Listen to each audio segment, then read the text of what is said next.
नमस्कार दोस्तों, आपका स्वागत है एआई स्टोरीज पर, जहां हम आपको लेकर आते हैं रोमांचक और दिलचस्प कहानियां। अगर आप हमारी कहानी पसंद करते हैं तो वीडियो को लाइक करें और हमारे चैनल को सब्सक्राइब करना न भूलें। चलिए कहानी शुरू करते हैं। उसका शरीर आधा सड़ा हुआ था। उसके चेहरे पर कीड़े रेंग रहे थे। वो मुझे अपनी तरफ खींच रही थी। उसने जैसे ही मेरा हाथ पकड़ा, मेरा हाथ सुन्न पड़ गया। मैं साफ साफ सैली की आत्मा को देख सकता था। ऐसा कहना था टोनी पिकमैन का, जो कि रहते थे हॉन्टेड सैली हाउस में। अब ये सैली कौन थी और उसका घर हॉन्टेड कैसे बन गया था? क्या वाकई में इस भूतिया घर के पीछे कोई पैरानॉर्मल रीजन है? क्या वाकई में यहाँ पर सैली की आत्मा आज भी भटकती है? इन सभी सवालों के जवाब मिलेंगे आपको आज की इस दिल दहला देने वाली कहानी में। तो जल्दी से सब लोग अपने अपने जूते चप्पल निकाल दो, क्योंकि हम चलने वाले हैं डेमोनिक सैली के घर के अंदर आज के फाड़ू वीडियो में।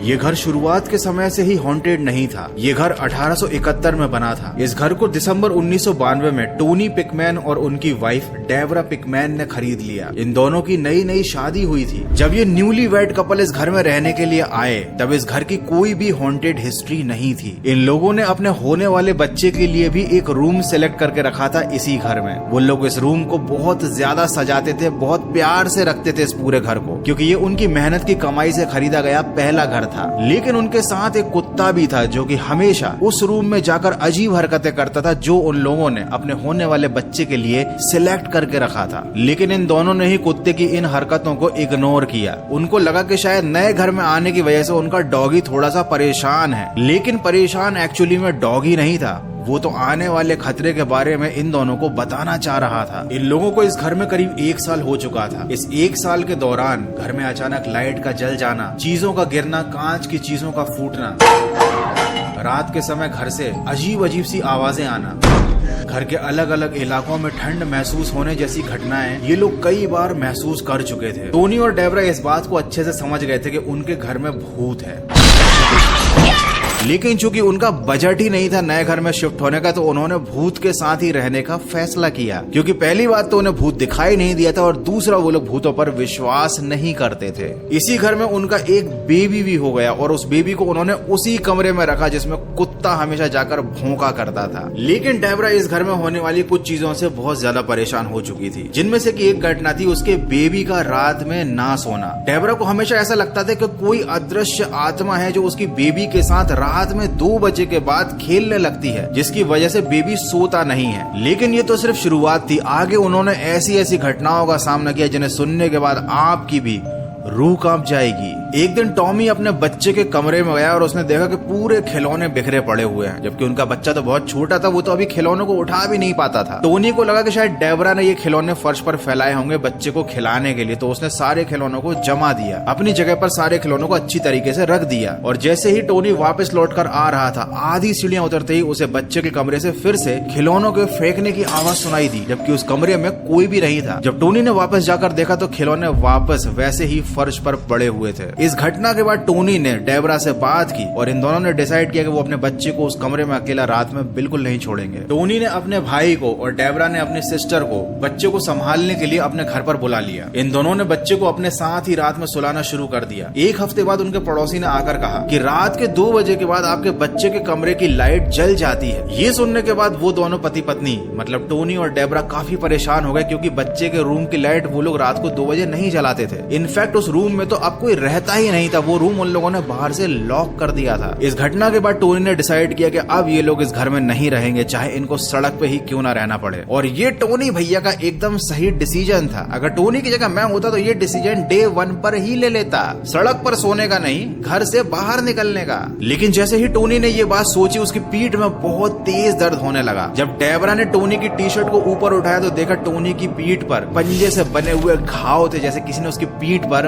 बहुत जोर जोर से पंजे मारे हों। ये देखकर ये सब लोग डर गए और तुरंत उस घर से भाग निकले। 29 जुलाई 1993 बारबरा कॉनर नाम की एक पैरानॉर्मल इन्वेस्टिगेटर को ये लोग अपने घर पर लेकर आए। अब चूंकि टोनी भैया ने एक एक पाई करके इस घर को खरीदा था, तो भूत के डर से वो घर को ऐसे तो छोड़ नहीं सकते थे। बारबरा ने टोनी को बताया कि इस घर में एक छोटी बच्ची की आत्मा है। इस बच्ची का नाम है सैली। और ये पता लगने के बाद टोनी ने इस घर की पूरी हिस्ट्री के बारे में पता लगाया। तो उनको पता चला कि बहुत समय पहले यहाँ पर सैली नाम की एक लड़की रहती थी जो इसी घर में मर गई थी, और ऐसा माना जाता था कि उसकी आत्मा इसी घर में भटकती है क्योंकि उसको इस घर से बहुत ज्यादा प्यार था। और टोनी और डेबरा ने चूंकि अभी तक सैली का जलवा देखा नहीं था, तो उनको लगा कि बच्ची की ही आत्मा तो है, रह लेंगे साथ में, कर लेंगे थोड़ा सा एडजस्ट। और यहीं पर इन दोनों से एक भारी गलती हो गई। टोनी और डेबरा वापस उसी घर में शिफ्ट हो गए, ये जानते हुए भी कि इस घर में सैली रहती है। करीब 1 महीने बाद टोनी से एक बंदा मिलने को आता है। वो बताता है कि इसी घर में करीब 5 साल पहले वो रहा करता था। उसकी एक छोटी बच्ची थी जिसकी एक इमेजिनरी फ्रेंड बन गई थी इस घर में, और उनके साथ भी बहुत अजीब अजीब घटनाएं होने लगी थी, इसलिए उन्होंने ये घर छोड़ दिया था। लेकिन वो जो आदमी टोनी से मिलने आया था, उसकी बच्ची ने अपनी इमेजिनरी फ्रेंड की एक तस्वीर बनाई थी। ये तस्वीर एक छोटी बच्ची की थी जिसने व्हाइट कलर की गाउन पहन रखी थी। टोनी ने ये तस्वीर अपने पास रख ली, और उस आदमी के समझाने के बावजूद भी टोनी ने इस घर को छोड़ने से मना कर दिया। और उसी रात 3 बजे के बाद जब टोनी को प्यास लगी और वो पानी लेने के लिए किचन में गया, उसको अपने पीछे सैली दिखाई दी। वो आधी ट्रांसपेरेंट थी। टोनी के मुताबिक वो सैली के पीछे से दीवार को साफ साफ देख सकता था, लेकिन चूंकि सैली ने उसको कोई नुकसान नहीं पहुंचाया, तो टोनी भी वापस आकर अपनी जगह पर सो गया। सुबह आकर उसने इस पूरी घटना के बारे में अपनी बीवी डेबरा को बताया। इस घटना के बाद सैली का अक्सर घर के लोगों को दिखाई देना बहुत आम हो गया, लेकिन लोग उससे डरते ही नहीं थे। सैली भी यही सोचा करती थी कि मतलब लिटरली ये तो भूत की गजब बेइज्जती है भाई, भूत दिखाई दे रहा है और लोग सीरियसली ही नहीं ले रहे उसको। लेकिन करीब 1.5 महीने बाद सैली ने दिखाया अपना जलवा। रात के समय टोनी सो रहा था। ऑब्वियसली रात के समय टोनी सोता ही था, लेकिन तभी अचानक उसकी नींद खुली तो उसको अपने सामने सैली दिखाई दी।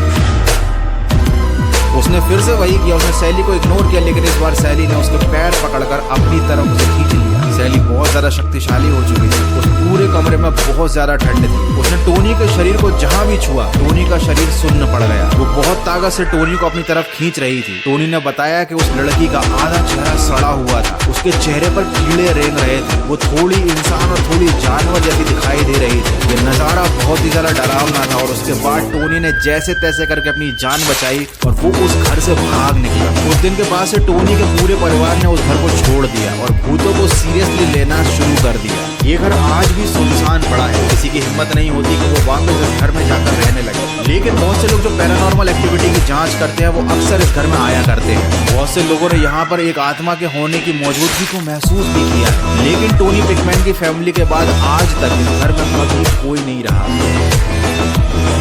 इस घर में होने वाली अजीब चीजों के पीछे कुछ कारण हो सकते हैं। सबसे पहली बात तो ये घर बहुत ज्यादा पुराना था और पुरानी जगह पर बहुत नेगेटिव एनर्जी होती है। अगर कोई भी इलेक्ट्रिसिटी वाली चीज फ्लिकर कर रही है तो उसके पीछे हो सकता है कि आपके घर की जो वायरिंग है वो पुरानी हो चुकी हो। जरूरी नहीं है कि उसके पीछे भूतों का ही हाथ हो। टोनी पिकमैन के पैरानॉर्मल एक्सपीरियंस के पीछे भी एक वजह हो सकती है कि लोगों ने इस घर के बारे में ऑलरेडी बहुत सारी भूतिया कहानियां बना रखी थी। लोगों ने बता रखा था कि इस घर में ऑलरेडी एक मौत हो चुकी है और शायद इसी वजह से टोनी पिकमैन और उनकी पूरी फैमिली के मन में एक डर का माहौल था। इसके अलावा जो पुरानी इमारतें होती हैं उनमें अजीब अजीब सी आवाजें आना, नेगेटिव एनर्जी की प्रेजेंस का फील होना और उसमें रहने वाले लोगों में बहुत सारी शारीरिक और मानसिक समस्याएं उत्पन्न होना बहुत आम है। और टोनी को भी सैली की छवि व्हाइट कलर की ड्रेस में तभी दिखाई देने लगी जब एक आदमी ने आकर टोनी को सैली की तस्वीर दिखाई। उस तस्वीर को देखने से पहले टोनी को सैली दिखाई नहीं देती थी। तो देखो, इस पूरे घटनाक्रम को जब मैंने एनालाइज किया तो मुझे लगा कि शायद एक पॉसिबिलिटी है कि टोनी की फैमिली के साथ जो भी हुआ उसके पीछे केवल पैरानॉर्मल एक्टिविटी नहीं बल्कि और भी बहुत सारे रीजंस थे। लेकिन इस बात को भी नहीं ठुकराया जा सकता कि जितने भी पैरानॉर्मल एक्टिविटी की जांच करने वाले लोग इस घर में गए हैं उन सब ने इस बात को एग्री किया है कि सैली का हाउस एक डिमोनिक हाउस है और यहाँ पर आज भी एक आत्मा रहती है। तो ये पूरा वीडियो देखने के बाद आपको क्या लगता है, क्या वाकई में सैली का हाउस डिमोनिक है या फिर टोनी पिकमैन के साथ जो भी घटनाएं घटी उनके पीछे रीजन कुछ और था? एनीवे रीजन कुछ भी हो, अगर आपको पता चलता है कि घर में भूत है तो भाग लेने का वीडियो, और अगर आपको लगता है कि गौरव भाई का वीडियो देखकर आपको मजा है तो लाइक करने का वीडियो। तो फटाफट से वीडियो को लाइक करो, और वीडियो अच्छा लगा है तो नहीं तो सब्सक्राइब करो। और हाँ भैया, अपना ध्यान रखना, वीडियो खत्म हो चुका है, मैं जा रहा हूँ अपने भूतिया घर में सैली के हाथ की बनी हुई चाय पीने। मिलते हैं अगले एक और फाड़ू वीडियो में।